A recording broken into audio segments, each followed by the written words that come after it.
Welcome to Short Cover Lit. I'm Adrian Fort. And I'm Dalton Gentry. And we're here for a discussion, a little bit of breakdown. Dalton, what are we talking about? So there's been a magical thing in my life. I tend to alter my speech patterns based on who I'm around. Yeah, you do it bad, too. It's rough. Not just a little bit. And, I don't notice it until someone points it out to me. And then I'm like, oh, dear. Yeah. That's bad. Now, this came about heavily when we had our Aristocrats channel. Yes.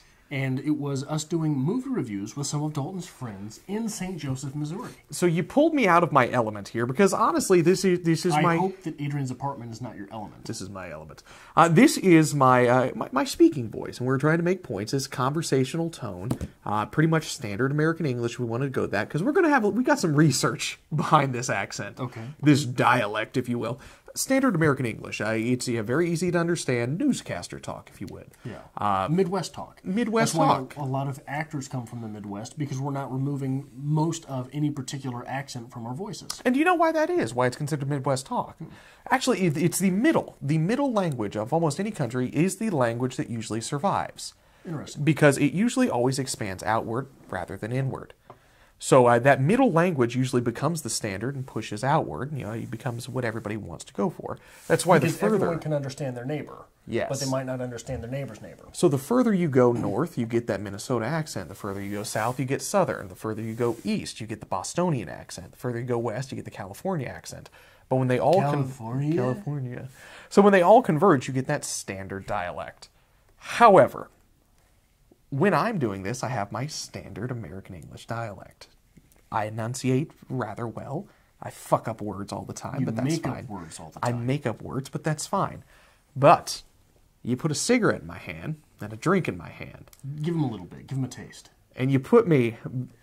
It's really weird to code shift and do this, but you put me in my element, my own home, and you get me around people that I like. Put me in. I start to develop a bit of a southern twang, and I start to call people baby a lot. Yeah. And I start doing what's called a little bit of a prefixing, if you will. That's a literary, or not literary. Get it going. It's a linguistic term, a prefix, and we're not going to be talking about. We're not going to be doing a review here. We're going to be sitting around. We're going to be talking about a lot of things. You got to put a talking. Yeah. It's what we've named as the standard St. Joe accent. And I'm not trying to do this, but if you do go back and watch our Aristocrats videos, it's apparent. Right. Terribly apparent. So we have taken a little bit of research here on linguistics, and we broke this accent down a little bit, and I have narrowed it down where it comes from. This originated as an Appalachian accent. Did it? It absolutely did. Southern Appalachian. And I'm actually saying that wrong. It's Southern Appalachian. Because if you're from the Appalachian Mountains, you say Appalachian. If you're pretentious and trying to do standard American English, trying to get that prestige, you say Appalachian. That Southern Appalachian accent, people from the Southern Tennessee Smoky Mountains accent, actually there was a large migration at one point in time to the Ozarks in Missouri. My family is from Tennessee. My family migrated over to the Ozarks, and then we just slowly started moving north until we found St. Joe. Really? Yes, so my father would have been in Tennessee at one point in time. My grandfather, this is how my grandfather spoke. My father will slip into it from time to time, and I think that's where it comes from. Growing up with these accents, that's my comfortable speech. That's how I talk to my family. That's what when I feel really comfortable with someone, I slip into that. And it's god fucking awful. It's interesting, though, isn't it? It is interesting. And, the thing is, you never really sit and think about your speech patterns and how they develop. But, now that, I've been taking a little bit of history of the English language, we've been talking about dialects and speech patterns, this is something, I've come to realize where exactly it came from. In things that are included in this Smoky Mountains Southern Appalachian accent, the a prefixing, where you have your verb, we're going to go working tonight, we're going to go a-fishing. Dropping that G at the end, which I do heavily with that St. Joe accent. You can't have a G at the end. If we're going to be talking about anything, we're going to be talking. And we ain't going to be talking. And the a prefixing, adding the a before the verb, because we got to be a-talking. It sounds terrible and backwater, but it's a thing. And I'm about it. What are you looking up? It's concerning. I'm trying to find it. So remember when we were in college and you gave me a CD with all your hipster music on it? Absolutely. And Flogging Molly. Yeah, I love Flogging Molly. It's an Irish band, right? Yes. And I asked you, what was the song you gave me? Anyway, in the song they say "a-goin'." Okay. And I kept saying, they say something. It's and then a verb. Yeah. And I said, it really makes me wonder if means something in Irish. Okay. But I think I figured it out, and I never wrote it down. I think means to do or something. Okay. So I wonder if the Appalachians had heavy Irish immigration.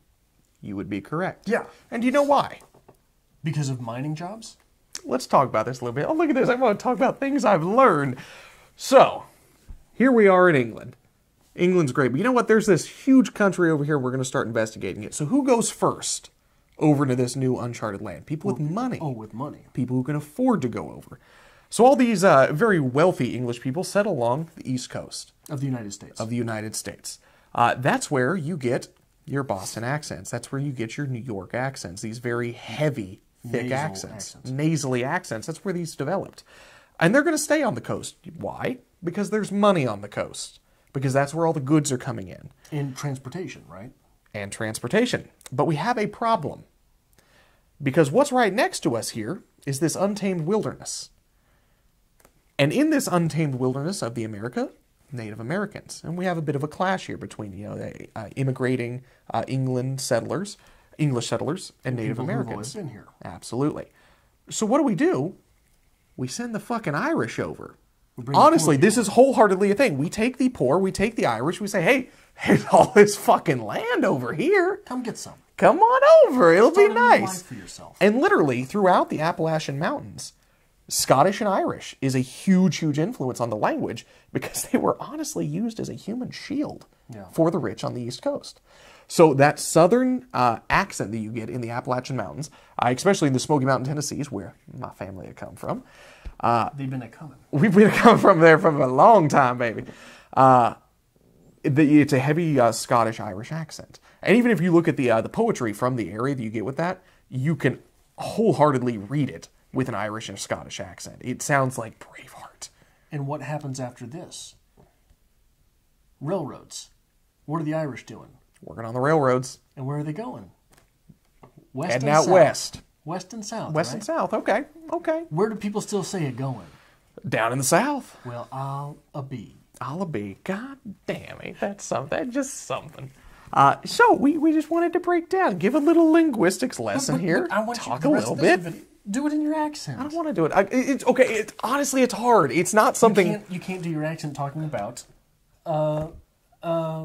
intellectual things. No, you can't do it. It's weird because it's a prestigious thing. And honestly, it's a thing. It's a thing. It's all about prestige. Because when you're trying to speak about something educated, when you're trying to make a good point, you want that standard accent. That is what people always go to because you want to sound educated in the area. That's why when I do my pretentious thing, I do a British accent. You get a very nasally voice. Very pretentious. This is my pretentious accent. Because honestly, it's just how it works. Somebody is much more adept to listening to me speaking like this, which is clear, and get an understanding and say, hey, he might know what he's fucking talking about. As opposed to, like, if I get I draw out my Jesus Christ. Draw out my vowels a little bit and start talking with that Southern St. Joe accent, because you ain't going to listen to a fucking thing I'm talking about, because you think I'm some fucking backwater redneck. Yeah. Correct? Yeah. Yep. It's a thing. It is absolutely a thing. And that's where you start to come through, like, a different... the prestige levels of language, the language of the rich and the wealthy, the language of the common folk, and the language of what's considered the lesser, the poor. It's absolutely a thing. And it's very interesting in linguistics. There's such a big thing with linguistic insecurity that you will have people completely altering their speech patterns just to make themselves feel a little bit better. Yeah. And try to blend in just a little bit better. And it's not even something that people do consciously. It's something that it's something to which they are so attuned that they do it subconsciously, and it still works for them. And there's tons and tons of research as well with African American English, African American vernacular, the code shifting that is absolutely necessary. It's interesting stuff, but man, to sit down and explain it is one thing, but to sit down and actually do it when somebody's like, oh, do your accent. I'm like, I don't know what the fuck you're talking about, my accent. I don't have one. Yeah.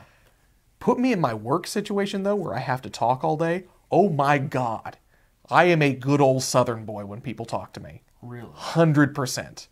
Really? It puts people at ease. Because Southern people are often associated with comfort and hospitality. So absolutely. If I'm speaking to somebody from New York, I'm absolutely going to have a Southern accent. Anything I can help you with today, we'll get you taken care of. You just don't worry right now. We'll sit down and get you taken care of, all right? Let's make it happen. It's a thing. Yeah. Wholeheartedly a thing. And Adrian has no accent. No. Because Adrian is just Midwest all the way. Well, not only that, but I've worked to remove a lot of my accent. Okay. Like anyone, there were things like warsh. I used to say warsh. Warsh is not a word. W-A-S-H is a word. Hyperodism, adding R's where they shouldn't be, Yeah. also comes from that That is a Dutch thing, right? Appalachians again. Oh, is Heavy hyperodic things in there because, again, we're adding things in to distinguish. And actually, that's where you get like Bostonian accents. They actually drop the R's completely. You park the car. Yeah.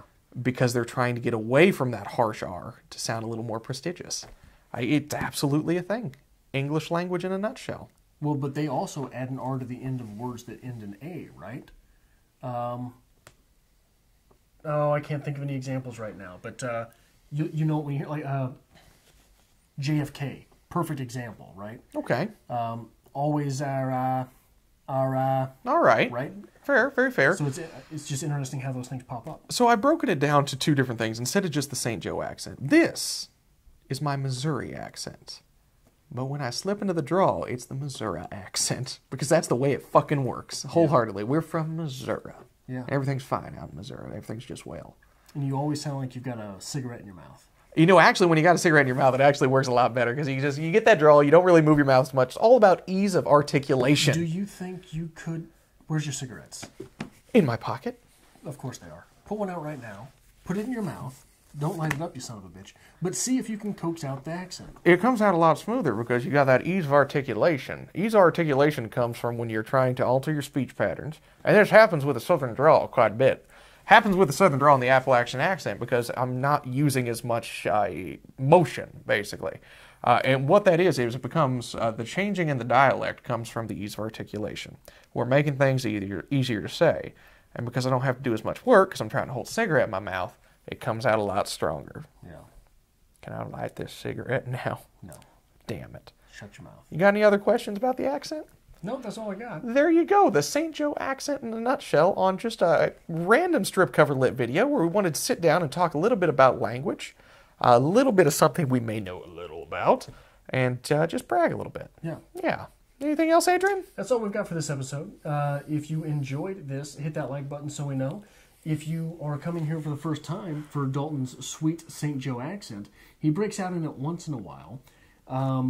Maybe hit the subscribe button to be here for the next time it happens. And if you would like to help us make more content here on Strip Cover Lit, there is a link, as always, to our Patreon to be found in the description below.